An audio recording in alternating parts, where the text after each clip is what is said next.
All right, everybody. Thank you so much for coming over here. This is a tough time during lunch, last day of the show. But this is a really cool project that I want to tell you all about. And we've ran into a few challenges along the way, and I've learned a lot of things along the way.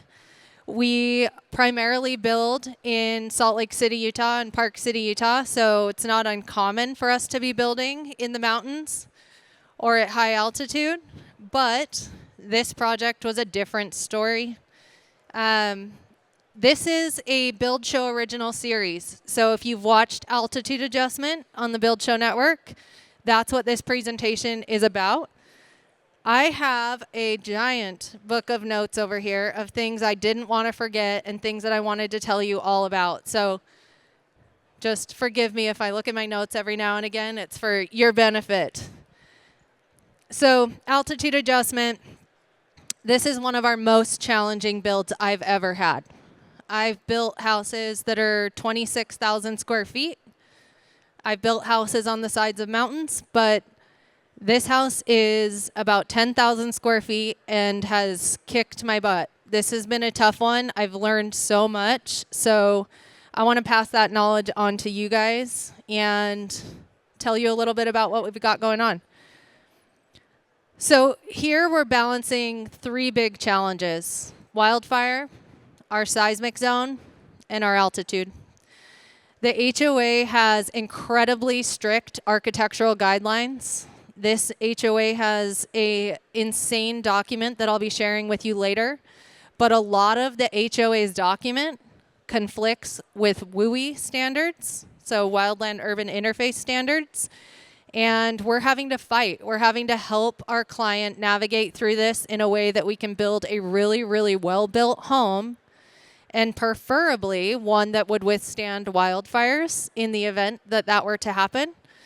And also a home that is long-lasting and a really, really smart construction house. So the four big challenges we have on this project: HOA conflicts, I just told you about that. Our altitude and our climate, so we're over 7,000 feet where we're building this house.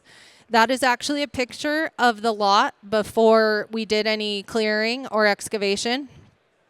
We're a high desert, so there is cacti everywhere, also surrounded by scrub oak.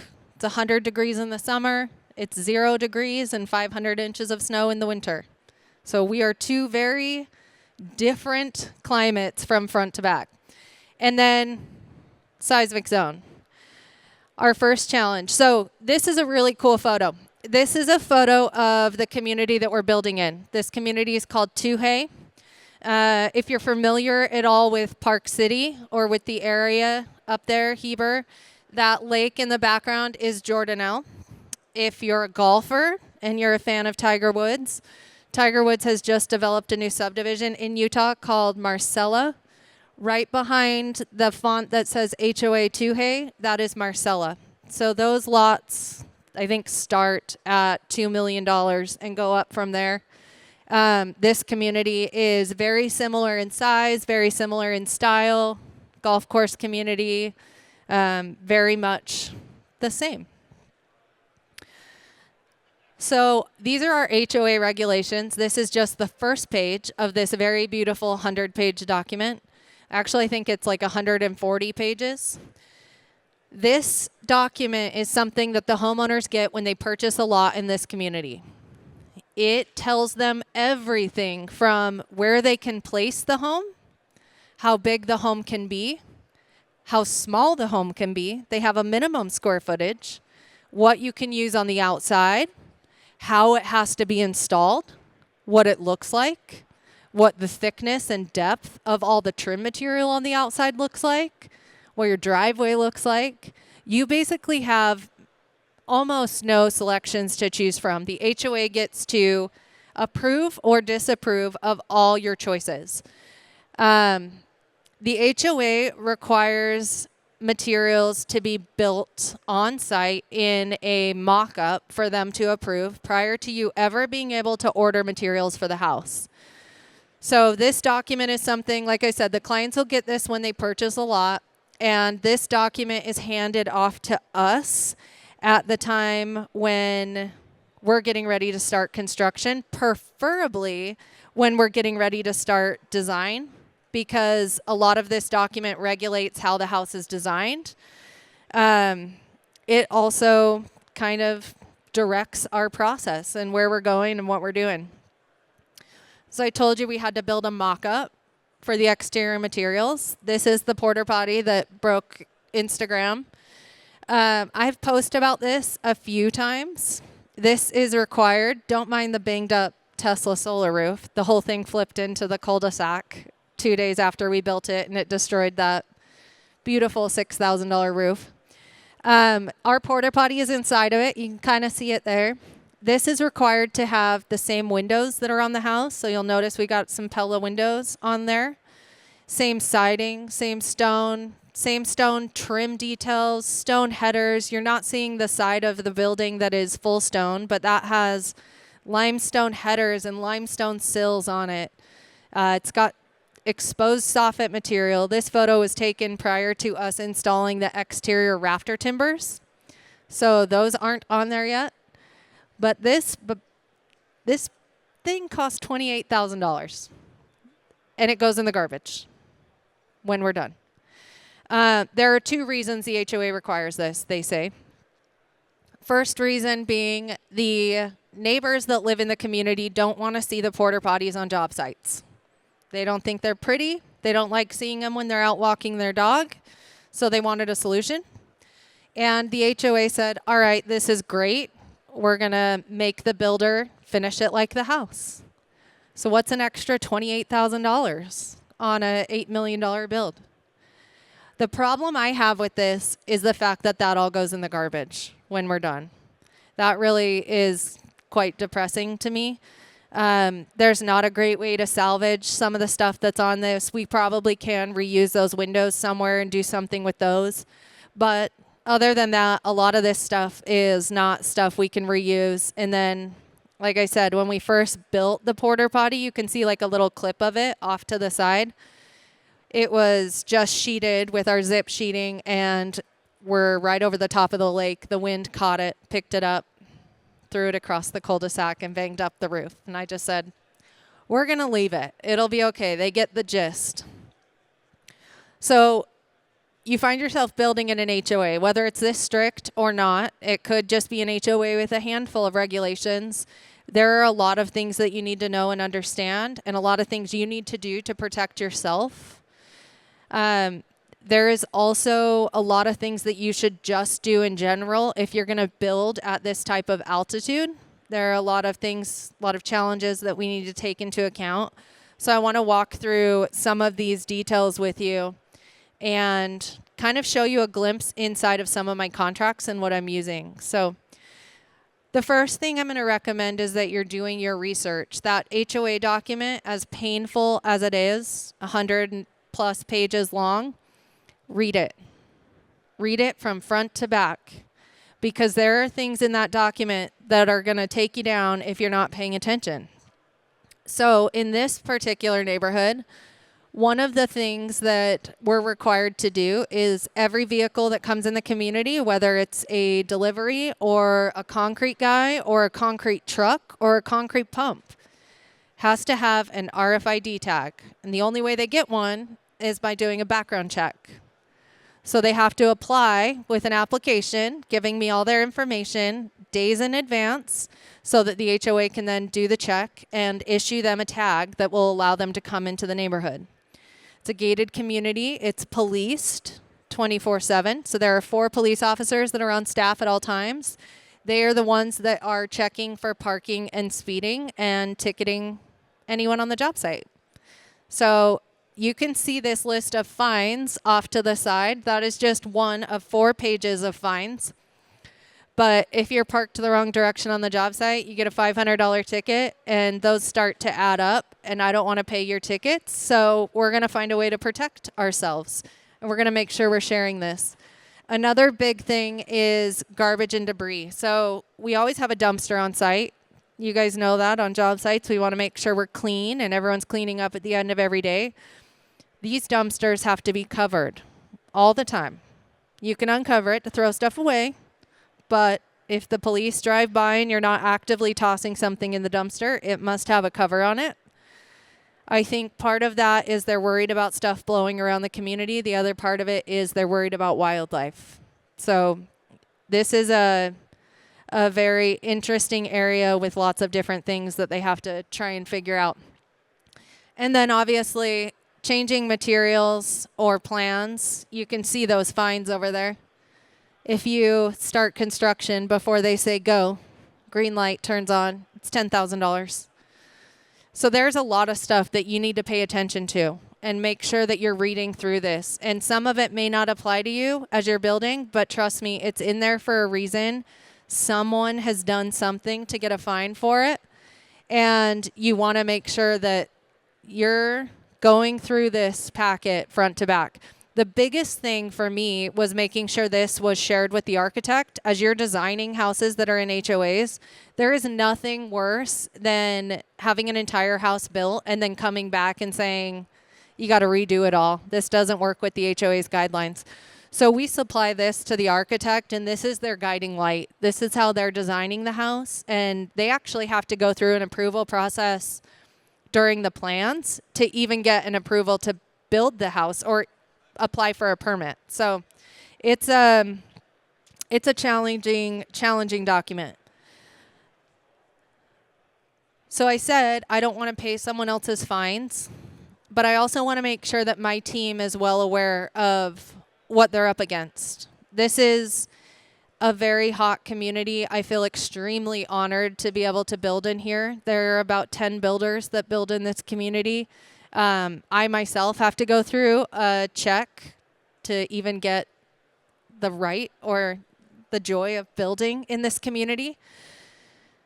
So I have created subcontractor agreements that are subdivision specific because I'm building in a few different subdivisions that are very similar to this, all within a few minutes of each other. The reason that I'm making my trades, even though it's the same electrician on every job, the reason I'm making them sign a subcontractor agreement for each one of these projects is because they're all very different in the way that they have their rules, their fines, and how things go. And I don't want my team to get in trouble doing something at one job site that they're okay to do on another. So in this case, I created this document, and it was a great place for me to be able to use all the other joys of a subcontractor agreement in one place. So clarifying our bid amount, what we agreed to, the cost of the project. I clarified in bright red and underlined in bold. I don't think there was any other options I could have clicked on the keyboard, that they couldn't make changes to that cost without getting it approved by me and the homeowner. That way I could protect my homeowner and make sure that they're getting the best price and they're not getting taken advantage of. This also gave me a great place to tell my trades that I wanted certain insurance documents and certain liability documents and what our rules are in Stephen Dailey Construction. So we did put all the rules, just copy and paste from the HOA into this document. We also put the fines in there. We're not trying to blame them for anything. We want them to take ownership. We want them to take ownership for their team, their employees, and make sure they're all following the rules and they're responsible for it. They don't know what they don't know. So if we're not giving them this information, we can't just assume that you can't just assume that they know to park the right direction on the street. Sometimes people come in hot and just park wherever it works, but they don't know that's a rule unless we give it to them. So that's one of the things that we try and do here is give them all that information. Puts us all on the same page, sets us all up for success. So that's the goal. In this document, it also tells the subcontractors that if they get a fine or if their employees get a fine, it's coming out of their check. They're responsible. I can't be responsible for their employees if their employees are speeding through the neighborhood. I just did another presentation on contracts and change orders. This is one of those things that could kill your profit. If you're the one that's going to be responsible for all these fines and you're taking the responsibility for how everyone else is driving or parking or throwing away their garbage, that could eat your profit in a heartbeat. So this is just a document that's going to protect all of us and put us all on the same page. These are some key topics that are items that are in that pre-construction agreement. If you don't already use one for any of your jobs, regardless of they're in an HOA or not, these are items that I put in my pre-construction agreement. All of them are pretty standard, very simple things. The one thing on there that might make you turn your head is filming.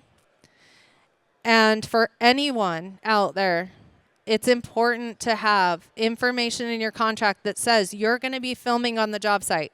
Even if it's a post on social media, you're going to be filming on the job site. They're agreeing that they're okay with that. They're okay to be on camera. They're also agreeing that you're not paying them for being on your Instagram. This is something that I learned from a good friend, and it made complete sense to me once I read it and understood it.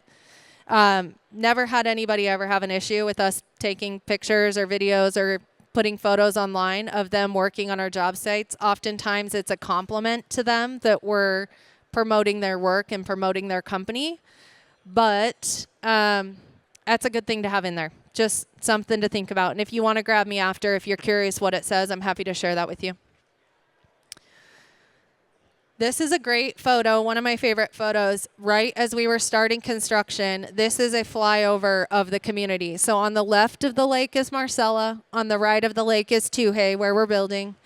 And this was obviously in the middle of winter. The lake is starting to freeze over. It's just a beautiful location. But you can see big Wasatch Mountains in the back. We're at really high altitude. It is cold, very, very cold up here.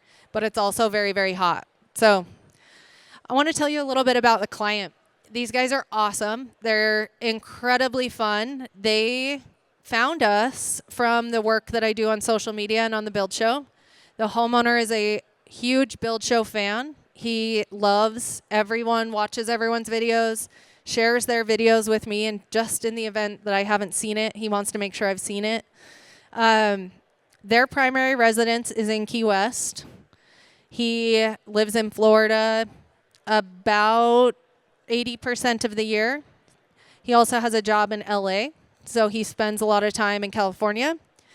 And his wife is from Utah, so they're building their dream home in Utah. And if you know what the elevation difference is from Key West to Park City, Utah, that's a big change. It's a big change for someone who lives primarily on the coast. So he's a business executive, travels a lot for work. I don't see him much. We get to talk on the phone every couple weeks. I try and FaceTime him, give him some photos and little updates on the job site. He tries to stop by as much as he can once a month or so, but their goal with this home is to build a place where they can relax and unwind and love to be at home. They want to spend time together. They want to invite their friends over, and they want to really enjoy their time together. So he gets altitude sickness when he comes here to Utah. I don't know. Have any of you ever had altitude sickness? A few? It's not great from what I hear. I have never experienced it, but I do live in the mountains. So shortness of breath. He's having a really hard time sleeping at night. His heart is racing. It's days of suffering for him when he comes here. And if you think about his job and what he does for a living, it's not uncommon for him to come here to Utah for 2 or 3 days on a quick rest break and try and take off and go back. So if he's spending those days here sick, that's kind of a bummer. So our goal was to try and find a way to make him comfortable, to make him have a good time, whether he's here for a day or he's here for a month. We want him to enjoy where he's at. So this is a cool photo. The units that you see on the right, this is a system called altitude control technology. So it's a whole home oxygenation system. It's going to simulate that the room is at a lower altitude than what it really is. So when he goes into sleep, he's not having a racing heart. He's not having a hard time breathing. This is a very complex system. So we've decided we're going to finish the system in the master suite where he's going to spend most of his time sleeping. We're also going to prep it in the guest suite because he may or may not want to add it later. The biggest factors for us making those decisions, the system is expensive, but it does its job. So we made sure we included it in the areas that were most important right now, but prepped it for a space in the future. We need to plan for the equipment. So the towers that you see in that photo, that's about how many towers we're going to have in this house. So we needed to find a place in the mechanical room that those could live. We wanted to make sure that if in the future they want to prep the other bathroom or the other bedroom, we have enough room to add more of those. So we made sure that wherever we have them in our mechanical room, there's space. There's also some very unique construction details that you have to do when you're installing this system.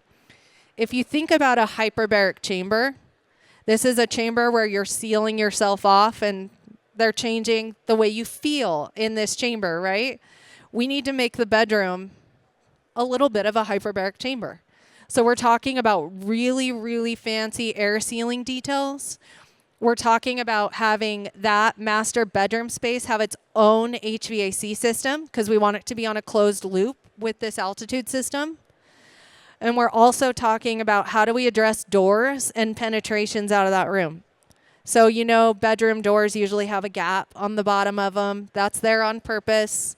In this case, that won't be there, and that's also on purpose. So this system is super unique, but this is going to solve our problems for his sleep and his ability to enjoy the home for short periods of time. And we'll just pray that he gets to spend more time here. And I'd love to have him move here full time. But if you've not ever seen this system before, Matt recently did a video on this system. I think the video is called Colorado Mountain Build Part 2. That's why I put that in there. Very cool. And you can see in this case, the home that they were doing this video in, they were at 3889 and the bedroom was at 1980. So imagine how different that's going to make that homeowner feel. It's a huge deal. And that's just one of those things that you really wouldn't know or wouldn't know to bring into the home unless you were doing your research. And this is something that's really going to change their quality of life in the build. So that's a huge deal. High altitude building. I love this photo. This is one of my favorite drone shots. This is as we are pouring the basement slab. So as we're building at these higher altitudes, we want to make sure that we're selecting windows very specifically. Surprisingly enough, what windows you're buying and the altitude they're going in do matter. The windows we're using on this project could be built in Pella, Iowa, and are being brought up and over the Rockies into Utah. So you know the altitude change that's going to happen there. So we want to make sure that these insulated glass units are built correctly. They can fail if they're not built right. Some of these have capillary tubes in them. We had a house that we built in 2020 where the window manufacturer didn't take that into account, and we had windows that were pillowing and exploding throughout the night. We ended up changing, I think, like 30% of the windows in that house because they had built them wrong. So that's a really, really important thing. And usually your window manufacturers will ask you where the house is being built. They're going to ask you for the address. All of our concrete is poured using adhesive or using additives. So fiber mesh, hot water, calcium. These are all things that we're going to make sure that we're including in our concrete mixes when we're pouring concrete. And that goes for all concrete. So footings, foundations, flat work that you see there. That's about the extent of the concrete that we're using on this project. Everything exterior will be pavers. But we're including these additives in the mixtures when we're ordering the concrete, which do increase the cost. So that's something we have to think about ahead of time. And then we want to make sure that boilers, furnaces, fireplaces, all of these are really carefully selected and specifically designed for where we're installing them. It's an important location key note that you need to make sure people know. This house is being built in a 6B climate zone. So Dry, cold winters, dry, hot summers. Like I said, winter can be 0 or below. We get about 500 inches of snow in the winter. We've got as much as 900 inches of snow in the winter. So we need to think about that. We have a true 4 seasons. So if you ever want to experience 4 seasons in full, come to Utah. It's gorgeous. It's unbelievably beautiful, but you go through a roller coaster of the seasons. We're going to solve by not having humidity by adding it. So you watch a lot of our build show videos from a lot of our contributors, and they're installing dehumidifiers in their homes. I'm humidifying it. I'm putting humidifiers on their equipment to humidify these houses.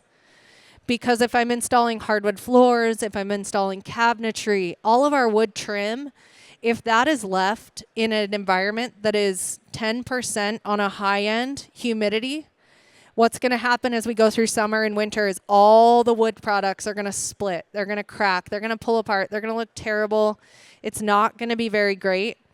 Also, humidity is great for just health. It helps us kill allergens and dust particles in the air in the homes. We're not talking about pumping 60% humidity into these houses. We tell the clients to leave the controllers somewhere between 30 and 35. But really what we want to do is just bring enough humidity into the house so that all of the stuff that we're purchasing and installing stays beautiful for a long time and the house stays healthy and in good condition. So that's a little bit different than a lot of our contributors who are dehumidifying houses. We're going to have high insulation values because we need to keep the heat out and we need to keep the cold in. So there are 2 very, very different things that we want to do, 2 very different climates that we need to account for. So we have to pay a little bit of extra attention on what we're doing. So we could have a 90-degree day outside and we want it 65 inside the house. That's a big swing. We could also have a 0-degree outside and we want it 68 in the house. So we want it to feel comfortable. We're trying to make sure that these clients feel great in this project no matter what time of year it is. Here's our 3rd challenge of this project. You guys have seen some of these photos that I've shown you, drone photos of the house and where we're at. Unfortunately, we're in a wildland-urban interface zone. Also, unfortunately, we're building in an HOA that does not want you to touch one little baby cactus or one scrub oak plant from around the home. This is a big deal because this is exactly what's going to happen. Whether our house catches on fire because of a candle left on the counter and spreads and turns into a wildfire, or whether a wildfire starts somewhere and spreads and burns our house down. We have to think about this both ways. This is a big issue. We've seen this a lot, unfortunately, lately with Hawaii, California. This is something we as builders need to be paying more attention to.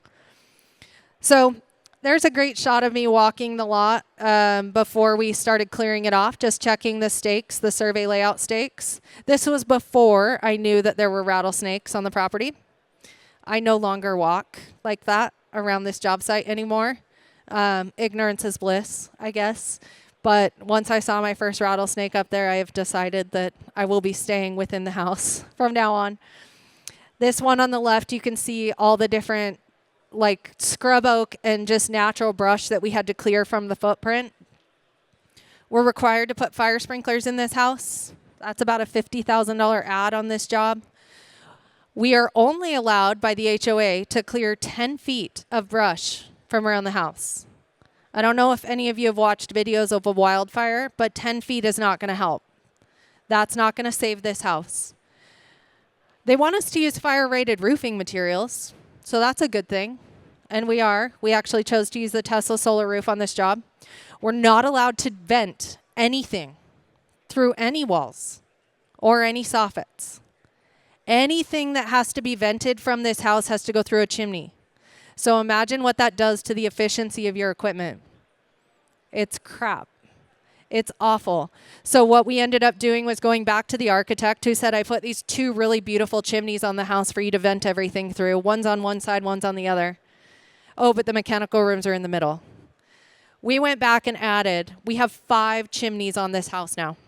3 of which are purely aesthetic so that I can get plumbing pipes, vents for all my furnaces, my boilers, all that equipment up and out without destroying the efficiency of that equipment.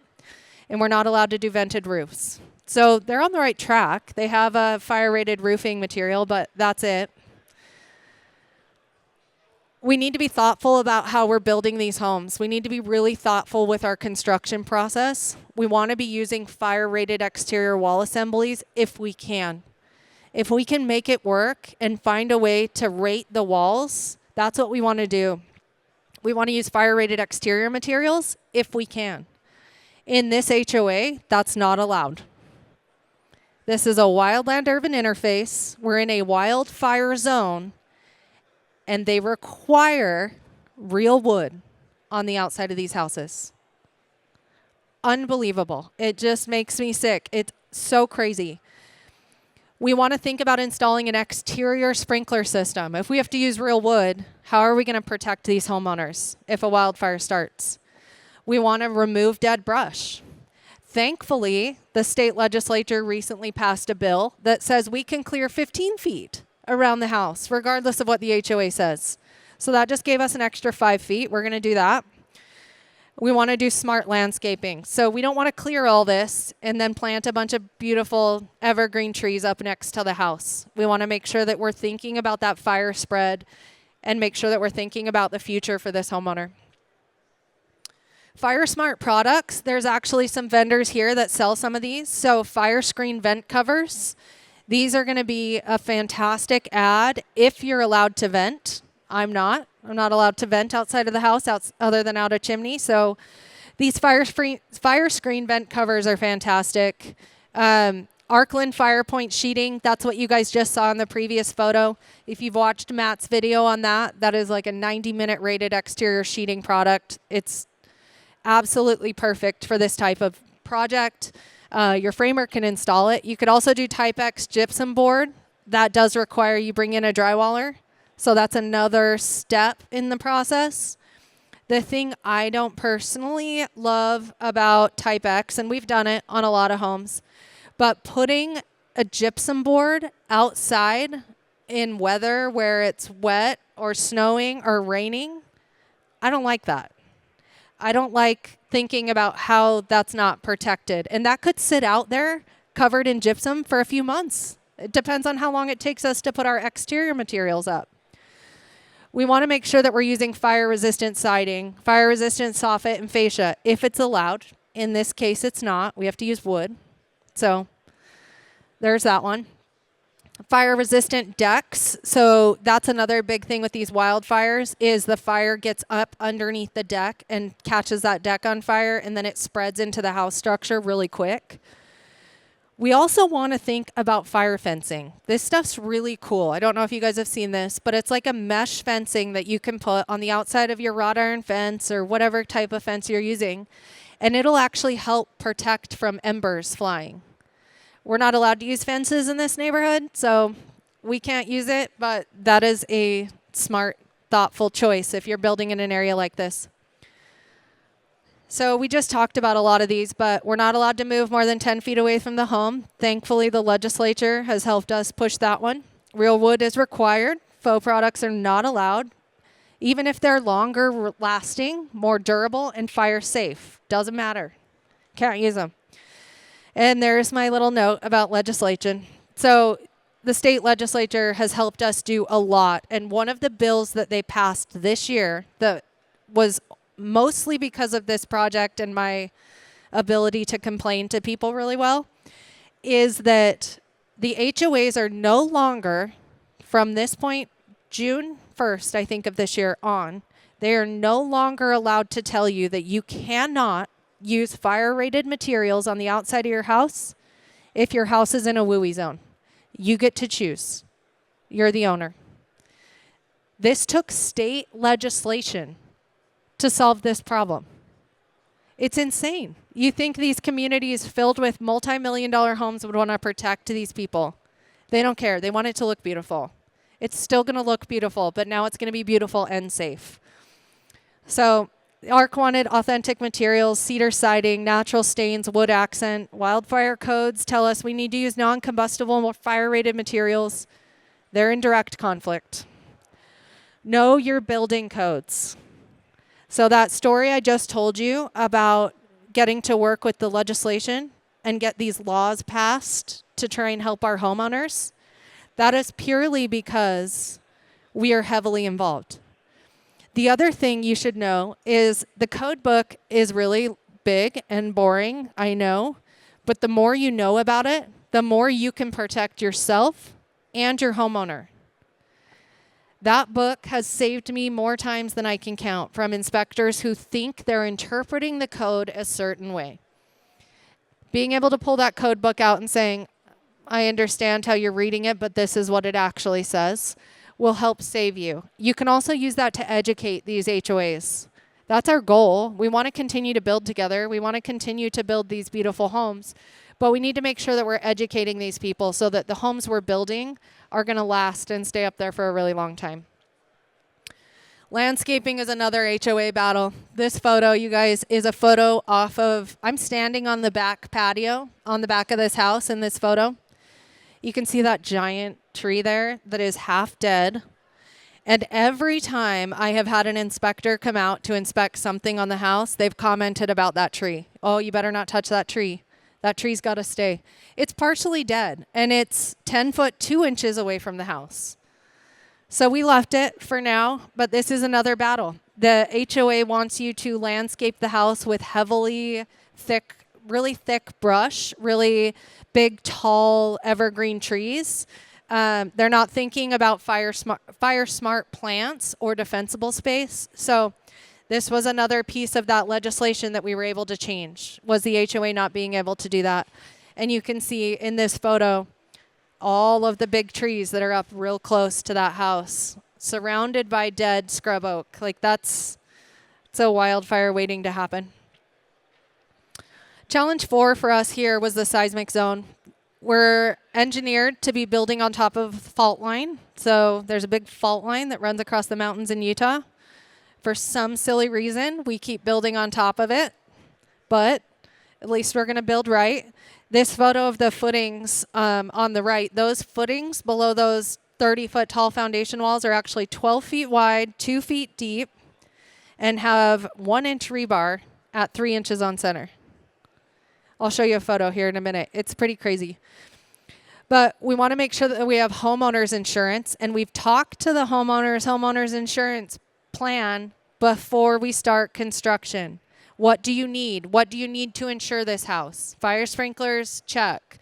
Security system, alarm, cameras. They're going to have certain requirements that you are going to have to put into the construction in order for your homeowner to even get insurance. And it's gotten a lot worse since the fires in California. Getting builder's risk insurance was a nightmare. It was $48,000 a year for builder's risk insurance. I have to have 6 security cameras. I have to have 4 fire suppression systems of some kind. So we have fire extinguishers around the house. We have to have, those cameras have to record 24/7. And we have to have a jumper hooked up to the fire, it doesn't matter. It can either be, you have to have a jumper hooked up to the water line, or you can ask the fire department if you can use their system. It depends, but you have to have a hose actively hooked up at all times, which doesn't work very well when we get into freezing season. So, and then we have thoughtful construction. This is just really paying attention to those engineering details on this house. The job site logistics of this project were a nightmare. The construction entrances, there are 12 entrances into this community. We are allowed to use 2. And they're both for construction people. We have to have RFID tags on every vehicle, including delivery trucks. So think about when you're ordering lumber. Do you know which truck is coming from the yard to your job site 4 days in advance so that you can get them a sticker for their windshield? No. So you're ordering stickers for the windshields of all of BFS's trucks so they can deliver easily to the job site. We have to have background checks. We're talking about that limited disturbance. We can only clear 10 feet around the house. During construction, there's a fence that surrounds that 10 feet. Anybody know the width of an excavator? 11'6" for the one that we used. So how do we backfill? A crane. We craned an excavator up and over the house to backfill the house. We have fencing, so that's that chain link fence that's around, our security, our safety, and visitors are not allowed. So we are not allowed to bring any visitors to the job site. You can't bring visitors into the community. So the big lessons learned here for me on this project were that I needed to go negotiate early with the HOA.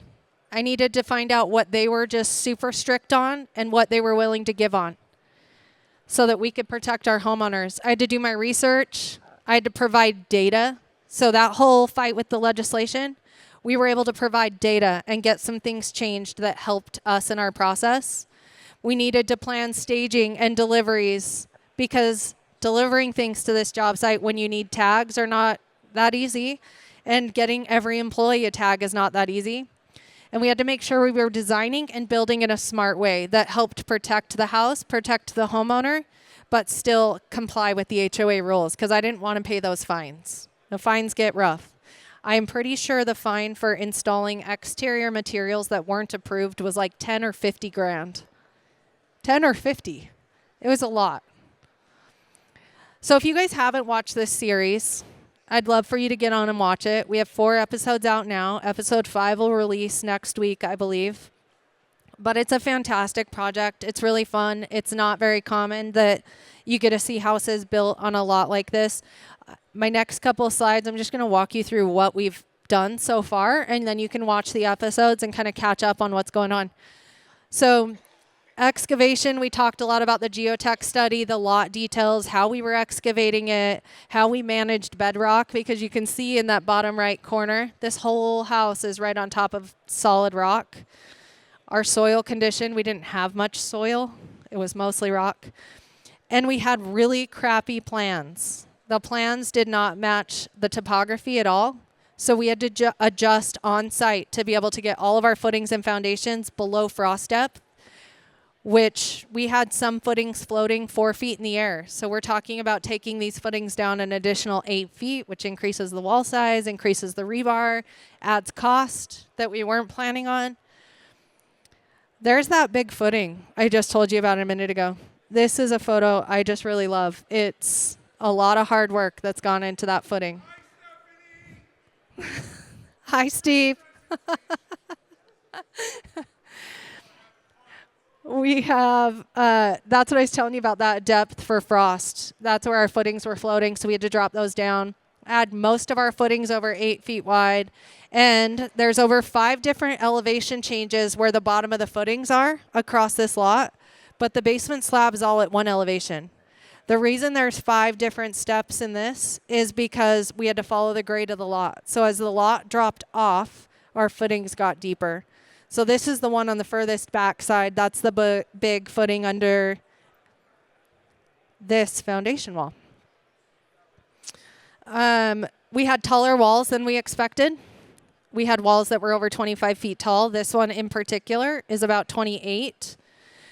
We had to figure out logistics of getting these forms on the job site because these forms usually come on flatbed trailers. The foundation guy usually has four trailers or so that he'll park on the lot and unload all of his forms. We don't have parking. We're not allowed to park on the street. So we have the crane. We've been unloading forms and logistics of forming walls that don't work. I don't know how many of you have dealt with architectural plans that don't work, but this one didn't work. We'll talk a little bit about our under slab system, so you can watch the episode about this. We have hydronic heating under this slab. We have all of our sub-rough plumbing. The little forms that you see right in the middle of that photo, those are actually recessed shower floors. We have some under slab ductwork and plumbing. We talk a lot about our under slab insulation and our vapor barrier. We also have a radon system that's in this house. We always do those. It's just kind of a standard for us where we build. Radon is incredibly popular. It's easy to add it now. We just put it in every home. There's an episode about framing, so we're going to talk about why we traditionally framed the basement. We talk a little bit about Ready Frame. If you guys are not familiar with Ready Frame, you can go to the booth right behind here and check it out. Why this process worked for us, why we chose to frame the basement traditionally. We actually talk through a lot of the pre-planning process for the Ready Frame. So going through the model, figuring out how it's going to work, how we're going to get it to actually work. Like I said, the architectural plans didn't work in every area, so we had to figure out how to make this house get built. And the number one question, at least I had for Builders First Source when we chose to do Ready Frame, was how do you pre-cut all this stuff for a custom home off of a set of plans? That doesn't work. What if one of these foundation walls that's 30 feet tall or 28 feet tall tips slightly? Or what if it's just a hair out of plumb? Or what if the slab drops a half an inch lower on one side than it does the other? What do I do with all these pre-cut studs? The thing that we came up with as a team, we actually had the Builders First Source team come out and measure our foundation prior to cutting anything. We've always done that with our trusses. We make them measure the house before they build any trusses because things could change. And it's a great thing we did because we had to change the model a little bit, but we were able to come up as a team with a plan to on-site measure this, and we made it work coming together. We have a little bit of information about the steel in the floor. So we have some gigantic steel beams that are carrying these floor loads. We have floor joists instead of trusses, which is interesting for a house of this size and this cost. However, the layout of where these span, how they sit, it made more sense in this case to do joists. So we'll talk a little bit about that in one of the episodes. We start to set all of our joists, which were cut by the Ready Frame team. So everything was pre-cut. We talked through how that worked out, if I had any challenges. And then we started sheeting the floor. We're using the Advantech X Factor on this project. You notice I wrote sheeting layer 1. This house is going to have 2 layers. So it'll be an interesting build. And then last, this episode that you'll see coming out next week is about Ready Frame. So we started framing all of our houses with Ready Frame. Why is it having 2 layers of subfloor? So we're doing radiant heat, hydronic heating on the main floor. So the first layer goes down. We'll have 1.5 inches of gypcrete that all of our tubing's going to go through. Then I'm going to put down another layer on top of that so that I can glue and nail down hardwood. Real, true hardwood. The homeowner has reclaimed some hardwood from an old barn back east, and it was really important to him. So this is how we're going to protect it. And so we'll have 2 layers. We'll measure on site for all that Ready Frame. We talked about that a little bit. Verifying the overall height. Our max height requirement in this community was 32 feet. BFS was able to take their Ready Frame model and drop in the grade and verify for me that we were under 32 feet. We weren't. We had to make changes. We changed the roof pitch and dropped it because our foundation was 0.68 inches higher than the plan showed. So we had to adjust for it. We were able to do that by using all of that software, which was great. We avoided fines. They told us that if we were over 32 feet, we'd have to completely tear the roof off and redo it. So that was a big deal for us. And we're learning how to build Ready Frame. This is our first house with it. We've never used it before. So this is actually episode 5 that'll come out next week. And I hope you guys can watch it and enjoy it. And if you have any questions, that's all I got. Thank you so much. Challenges, and how are you taking on the hundreds or millions of dollars in changes? Yeah, I think it'll be about $9.8 million. That doesn't include the lot. I believe the homeowner paid maybe 2.3 for the lot. We bid it, pretty detailed bid process ahead of time, but we also told the homeowner this is a really complicated lot with a lot of challenges that we can't see below grade. I don't have x-ray vision. So thankfully the homeowner has done this a few times, understands the process, understood a little bit of the risk, but I bet we'll be just shy of 10 when we're done. Maximum fine now is $100. State law. That's fantastic. He said he has similar rules with the HOA, but their maximum fine now for the HOAs are $100. It's a state law.